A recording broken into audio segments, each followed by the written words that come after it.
ಓಂ ಗಂ ಗಣಪತೇ ನಮಃ. ಓಂ ಗುರುಭ್ಯೋ ನಮಃ. ನಮ್ಮ ಆರೋಗ್ಯ ನಮ್ಮ ಕೈಯಲ್ಲಿ ಅಂದರೆ ಏನು? ನಮ್ಮ ಆರೋಗ್ಯ ನಮ್ಮ ಕೈಯಲ್ಲಿ ಅಂದರೆ ನಾವು ಹುಟ್ಟಿದ ಮೇಲೆ ಒಂದು 20 ವರ್ಷದವರೆಗೂ ಎಲ್ಲರೂ ಚೆನ್ನಾಗಿರ್ತೀವಿ. ಆದಮೇಲೆ ಮತ್ತೆ ಮದುವೆ, ಕೆಲಸ, ಒತ್ತಡದಿಂದ ಮದುವೆ ಆದಮೇಲೆ ಸ್ಟಾರ್ಟ್ ಆಗುತ್ತೆ ನಮಗೆ ಮಕ್ಕಳು, ಮನೆ ಮಕ್ಕಳು, ಸಂಸಾರ, ಜವಾಬ್ದಾರಿ ಅನ್ನೋದು ಸ್ಟಾರ್ಟ್ ಆಗುತ್ತೆ. ಆಗ ಗಮನ ಎಲ್ಲ ಒಂದು ಮಗು ಆಗೋವರೆಗೂ ಅವ್ರಿಗೂ ಚೆನ್ನಾಗಿದ್ದು, ಮಗು ಆದಮೇಲೆ ಸ್ಟಾರ್ಟ್ ಆಗುತ್ತೆ ಎಲ್ಲ ಗಮನವೂ ಮಗು ಮೇಲೆ ಹೋಗುತ್ತೆ. ಮಗುಗೆ ಬೆಳೆಸ್ಬೇಕು, ಓದಿಸ್ಬೇಕು, ದುಡಿಬೇಕು, ಅವ್ರಿಗೆ ಏನಾದರೂ ಮಾಡಿಕ್ಬೇಕು ಅನ್ನೋದು ಎಲ್ಲರ ಇದರ ಜವಾಬ್ದಾರಿ ಇರೋರು ಗಂಡ ಹೆಂಡತಿಯರಿಗೆ ಬರುತ್ತೆ. ಅದು ಅವಾಗ್ಲೂ ಒಂದು 40 ವರ್ಷ ಅಷ್ಟುವರೆಗೂ ಮಾಡ್ಕೊಳ್ತಾ ಅದಕ್ಕೆ ನಾವು ಗಮನನ ಕೊಡ್ತೀವಿ. ನಮ್ಮ ಆರೋಗ್ಯದ ಬಗ್ಗೆ ನಾವು ಗಮನನೇ ಕೊಡಲ್ಲ. 40 ದಾಟಿದ ಮೇಲೆ ನಮಗೆ ಒಂದು ಬೇಸಿಕ್ಕಾಗಿ ಎಲ್ಲ ಕಾಯಿಲೆಗಳು ಒಂದೊಂದೇ ಸ್ಟಾರ್ಟ್ ಆಗ್ತವೆ. ಬೇಸಿಕ್ಕಾಗಿ ಅಂದರೆ ತಲೆನೋವು, ಕೆಮ್ಮು, ನೆಗಡಿ, ಜ್ವರ, ಥೈರಾಯ್ಡು, BP, ಶುಗರ್ ಇವೆಲ್ಲ ಸ್ಟಾರ್ಟ್ ಆಗ್ತವೆ. ಆವಾಗ ಅದು ನಾವು ಬೇಸಿಕ್ ಅಂತ ಹೇಳ್ಕೊಂಡು ಸುಮ್ಮನೆ ಹೋಗ್ತೀವಿ, ಇಂಜೆಕ್ಷನ್ ತೊಗೊತೀವಿ, ಬರ್ತೀವಿ, ಅದನ್ನ ಹಂಗೆ ಮುಂದುವರಿಸ್ತಾ ಹೋಗ್ತೀವಿ. ಅದಕ್ಕೆ ಆವಾಗ ಇನ್ನೂ ಸ್ವಲ್ಪ ಚಿಂತೆ ಜಾಸ್ತಿ ಆಗುತ್ತೆ ನಮ್ಗೆ. ಅವಾಗ ಸ್ವಲ್ಪ ಚಿಂತೆ ಜಾಸ್ತಿ ಆಗುತ್ತೆ. ಆಗಲೂ ನಾವು ಗಮನ ಕೊಡೋಲ್ಲ. ತೀರಾ ಒಂದು ಸಲ ಎದ್ದು ಬಿದ್ದಾಗ ಆವಾಗ ನಾವು ಸ್ವಲ್ಪ ಕೇರ್ ತೊಗೊತೀವಿ. ಹಾಗೆ ನಮ್ಮ ಆರೋಗ್ಯದ ಬಗ್ಗೆ ನಾವು ಕೇರೇ ಮಾಡಲ್ಲ. 40 ದಾಟಿದ ಮೇಲೆ ಎಲ್ಲ ಒಂದೊಂದು ಸ್ಟಾರ್ಟ್ ಆದಾಗ ಅವಾಗ ಚಿಂತೆಗೆ ಒಳಗಾಗ್ತೀನಿ ಅಲ್ವಾ. ಅದಕ್ಕೆ ನಾನು ಇದೇ ಥರನೇ ಮಾಡಿ ತುಂಬ ವರ್ಷದಿಂದ ಒಂದಕ್ಕೊಂದು ಎಲ್ಲ ಕಾಯಿಲೆಗಳು ಜಾಸ್ತಿ ಆಗಿತ್ತು.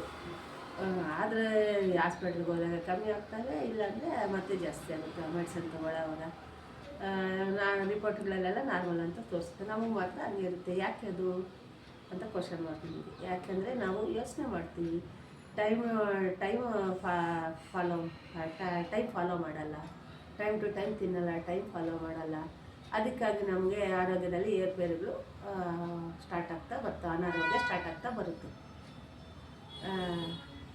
ಅದಕ್ಕಾಗಿ ನಾನು ಹೇಳೋದು, ನಮ್ಮ ಆರೋಗ್ಯ ನಮ್ಮ ಕೈಯಲ್ಲಿ. ಅಂದರೆ ನಾವು ಮಾಡೋ ಪ್ರತಿ ದಿನಚರಿನೂ ಒಂದು ಟೈಮ್ ಟೇಬಲ್ ಹಾಕ್ಕೋಬೇಕು. ಆ ಟೈಮ್ ಟೇಬಲ್ ಥರನೇ ನಾವು ನಡ್ಕೋಬೇಕು. ಆವಾಗ ನಮ್ಮ ಆರೋಗ್ಯ ನಮ್ಮ ಕೈಯಲ್ಲಿ ನಾವು ಇಟ್ಕೋಬಹುದು ಅಂತ ನನ್ನ ಅನಿಸಿಕೆ.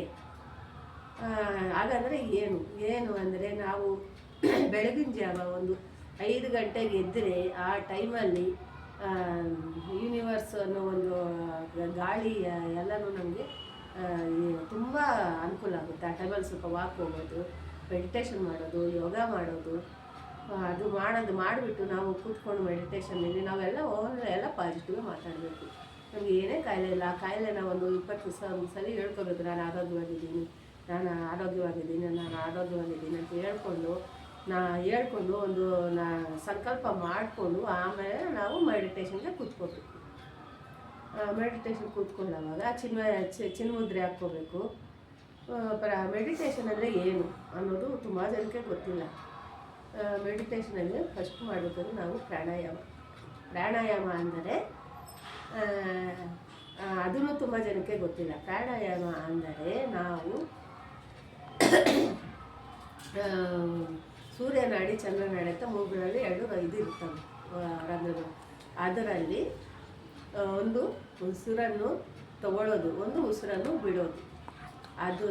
ಅದನ್ನು ನಾವು ಮಾಡಿದಾಗ ಒಂದು 15-20 ನಿಮಿಷ ನಿಧಾನವಾಗಿ ಕೂತ್ಕೊಂಡು ಚಿನ್ಮುದ್ರೆಯಲ್ಲಿ, ಈ ಥರ ಚಿನ್ಮುದ್ರೆಯಲ್ಲಿ ಉಸಿರನ್ನು ಒಂದು ಮೂಗಲ್ಲಿ ಎಳಿಬೇಕು, ಒಂದು ಮೂಗಲ್ಲಿ ಬಿಡಬೇಕು.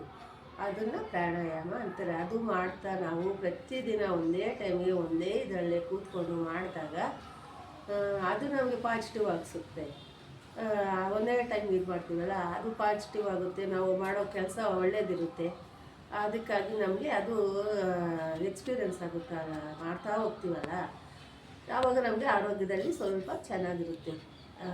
ಆರೋಗ್ಯ ಅಲ್ಲಿಂದ ಸ್ಟಾರ್ಟ್ ಆಗುತ್ತೆ. ಆರೋಗ್ಯ ನಾವು ಕೈಯಲ್ಲಿ ಇಟ್ಕೊಳ್ಳೋದು. ಅದಾದಮೇಲೆ ಟೈಮ್ ಟೇಬಲ್ ಹಾಕ್ಕೊಬಿಡ್ಬೇಕು. ಒಂದು ದಿನಾನು ಈ ಟೈಮ್ಗೆ ಎದ್ದೇಳಬೇಕು, ಈ ಟೈಮ್ಗೆ ಸ್ನಾನ ಮಾಡಬೇಕು, ಈ ಟೈಮ್ಗೆ ಪೂಜೆ ಪುನಸ್ಕಾರ ಮಾಡ್ಕೋಬೇಕು, ಈ ಟೈಮ್ಗೆ ತಿನ್ನಬೇಕು, ಈ ಟೈಮಿಗೆ ಕೆಲಸ ಮಾಡಬೇಕು ಅಂತ ಎಲ್ಲ ಕೆಲಸ. ಇವಾಗ ಮದುವೆ ಆದಮೇಲೆ ಗಂಡ ಹೆಂಡತಿಗೆ ಹೆಂಗೆ ಹೌಸ್ ವೈಫ್ ಬರೋದು ಗಂಡ ಮನೆ ಮಕ್ಕಳು ಸಂಸಾರ ಅಂತ ಅವ್ರ ಆರೋಗ್ಯದ ಕಡೆ ಗಮನ ಕೊಡೋಲ್ಲ. ಅದೇ ಗಂಡ ಆದವ್ರಿಗೆ ದುಡಿಬೇಕು ನೋಡಬೇಕು ಅಂತ ಅವ್ರಿಗೂ ಇದು ಇರುತ್ತೆ. ಹಂಗಾಗಿ ಅವ್ರವ್ರ ಆರೋಗ್ಯದ ಬಗ್ಗೆ ಬಿಟ್ಬಿಡ್ತಾರೆ ಚಿಂತೆನ, ಮಕ್ಕಳ ಬಗ್ಗೆ ಸಂಸಾರದ ಬಗ್ಗೆನೇ ಯೋಚನೆ ಬಂದ್ಬಿಡುತ್ತೆ. ಹಾಗಾಗಿ ನಾವು ಇವು ಮೊದಲಿಂದಲೇ ನಾವು ಇದನ್ನು ಫಾಲೋ ಮಾಡಿಕೊಂಡು ಒಂದು ಟೈಮ್ ಟೇಬಲ್ ಹಾಕ್ಕೊಂಡು ಫಾಲೋ ಮಾಡಿಕೊಂಡು ನಾವು ನಮ್ಮ ಆರೋಗ್ಯದ ಕಡೆ ಡೈಲಿ ಒಂದು 1 ಅವರ್ ಗಮನ ಕೊಟ್ಟರೆ ನಾವು ಆರೋಗ್ಯವಾಗಿ ಇರ್ತೀವಿ, ಚೆನ್ನಾಗಿರ್ತೀವಿ ಅಂತ ನನ್ನ ಅನಿಸಿಕೆ. ಇನ್ನು ಮುಂದೆನೇ ಒಂದೊಂದು ಹೇಳ್ತಾ ಹೋಗ್ತೀನಿ, ಆರೋಗ್ಯದ ಹೇಳ್ತಾ ಹೋಗ್ತೀನಿ. ನಮ್ಮ ಆರೋಗ್ಯ ನಮ್ಮ ಕೈಯಲ್ಲಿ ಅನ್ನೋದು ಒಂದೊಂದು ಎಪಿಸೋಡಲ್ಲಿ ನಾನು ತಿಳಿಸ್ತಾ ಹೋಗ್ತೀನಿ. ಇಷ್ಟ ಆಗಿದರೆ ಲೈಕ್ ಮಾಡಿ, ಸಬ್ಸ್ಕ್ರೈಬ್ ಮಾಡಿ, ಏನಾದರೂ ಕೇಳಬೇಕನ್ನೋದಿದ್ರೆ ಕಮೆಂಟ್ ಮಾಡಿ ಅಂತ ನಾನು ಕೇಳ್ಕೊತಾ ಇದ್ದೀನಿ. ಇದು ಆಲ್ಮೋಸ್ಟ್ 50 ದಾಟಿದ ಸೀನಿಯರ್ಸ್ ಎಲ್ಲರೂ ಒಂದು ಇದು ಮನೆ ಮದ್ದು ಮೆಡಿಸನ್ ಅಂತಲೇ ಅನ್ಕೋಬೋದು. ನಮ್ಮಲ್ಲಿರೋ ಟ್ಯಾಲೆಂಟ್ನ ಹೊರಗಡೆ ತಂದು 10 ಜನ ತಿಳಿಸ್ಬೇಕು ಅನ್ನೋದೇ ನನ್ನ ಆಸೆ ಅಂತ ಹೇಳಿ ಮುಗಿಸ್ತಾ ಇದ್ದೀನಿ. ನಮಸ್ತೆ.